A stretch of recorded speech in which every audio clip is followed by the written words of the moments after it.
Logos 2024 episode 5. പ്രഭാഷകൻ 34 മുതൽ 40 വരെയുള്ള അധ്യായങ്ങൾ. ദയവായി ചാനൽ സബ്സ്ക്രൈബ് ചെയ്യുക. ചോദ്യം 1. ഭോഷന്മാർക്ക് ചിറക് നൽകുന്നത് എന്ത്? ഉത്തരം: സ്വപ്നങ്ങൾ. ചോദ്യം 2. നിഴലിനെ പിടിക്കുന്നവനെ പോലെയും കാറ്റിനെ അനുധാവനം ചെയ്യുന്നവനെ പോലെയും എന്ന് ഉപമിച്ചിരിക്കുന്നത് ആരെ? ഉത്തരം: സ്വപ്നങ്ങളെ ആശ്രയിക്കുന്നവനെ. ചോദ്യം 3. അത്യുന്നതനിൽ നിന്നുള്ള ദർശനം അല്ലെങ്കിൽ അവഗണിക്കാൻ പ്രഭാഷകൻ പറയുന്നത് എന്തിനെ? ഉത്തരം: സ്വപ്നങ്ങളെ. ചോദ്യം 4. ദൈവഭക്തന്റെ പ്രത്യാശ എന്തിലാണ്? ഉത്തരം: അവന്റെ രക്ഷകനിലാണ്. ചോദ്യം 5. തന്നെ സ്നേഹിക്കുന്നവരെ കർത്താവ് കടാക്ഷിക്കുന്നു. അവിടുന്ന് ശക്തമായ സംരക്ഷണവും ഉറപ്പുള്ള താങ്ങും ചൂടുകാറ്റിൽ അഭയകേന്ദ്രവും പൊരുവെയിലിൽ തണലും ഇടറാതിരിക്കാൻ സംരക്ഷണവും വീഴാതിരിക്കാൻ ഉറപ്പും ആണ്. ഇത് ഏത് വചനഭാഗം? ഉത്തരം: പ്രഭാഷകൻ 34 അധ്യായം 19 വാക്യം. ചോദ്യം 6. അവിടുന്ന് ആത്മാവിനെ ഉത്തേജിപ്പിച്ച് കണ്ണുകളെ പ്രകാശിപ്പിക്കുന്നു.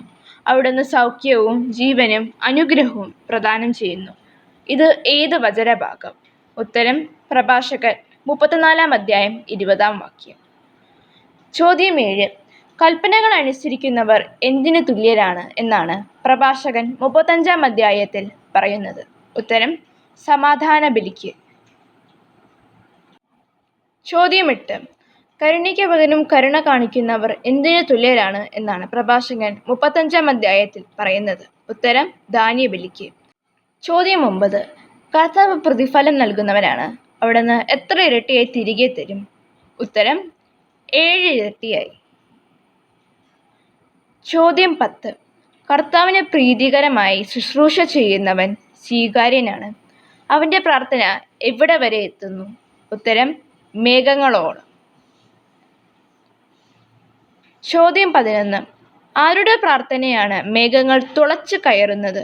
ഉത്തരം: വിനീതന്റെ. ചോദ്യം 12. കർത്താവിന്റെ വിശ്രമ സങ്കേതവും വിശുദ്ധ മന്ദിരം സ്ഥിതി ചെയ്യുന്നതുമായ നഗരം? ഉത്തരം: ജെറുസലേം. ചോദ്യം 13. ആരാണ് പുരുഷന്റെ ഏറ്റവും വലിയ സമ്പത്ത്? ഉത്തരം: ഭാര്യ. ചോദ്യം 14. എല്ലാ പ്രവൃത്തികളുടെയും ആരംഭം എന്താണ്? ഉത്തരം: ചിന്ത. ചോദ്യം 15. ചിന്തയുടെ 4 ശാഖകൾ ഏതെല്ലാം? ഉത്തരം: നന്മയും തിന്മയും ജീവനും മരണവും. ചോദ്യം 16. ചിന്തയുടെ 4 ശാഖകളുടെ നിയന്താവ്? ഉത്തരം: നാവ്. ചോദ്യം 17. ചിന്ത വേരൂന്നിയിരിക്കുന്നത് എവിടെ?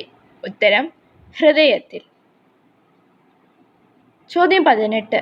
രോഗം വരുമ്പോൾ ഉദാസീനൻ ആകാതെ എന്ത് ചെയ്യാനാണ് പ്രഭാഷകൻ പറയുന്നത്? ഉത്തരം: കർത്താവിനോട് പ്രാർത്ഥിക്കുക. ചോദ്യം 19. ദീർഘകാലം ജീവിച്ചിരുന്നാൽ ആയിരങ്ങളുടേതിനേക്കാൾ ശ്രേഷ്ഠമായ ഒരു നാമം ശേഷിപ്പിക്കുന്നത് ആര്? ഉത്തരം: നിയമപണ്ഡിതന്മാർ. ചോദ്യം 20. ഒരുവന്റെ പേര് നിലനിർത്തുന്നത് എന്തല്ല? ഉത്തരം: സന്താനങ്ങളും താൻ നിർമ്മിച്ച നഗരവും. Thanks for watching. Please subscribe.